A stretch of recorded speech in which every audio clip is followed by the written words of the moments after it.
శివలింగం గురించి చెప్తూ పెద్దలు ఒక మాట అంటారు, లీనర్థం గమకం చిహ్నం లింగమిత్యభిధీయతే అని.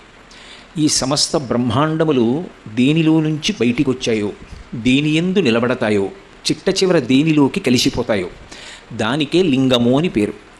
ఒక అన్వయంతో చెప్పాలి అంటే లింగము అంటే గుర్తు అని పేరు.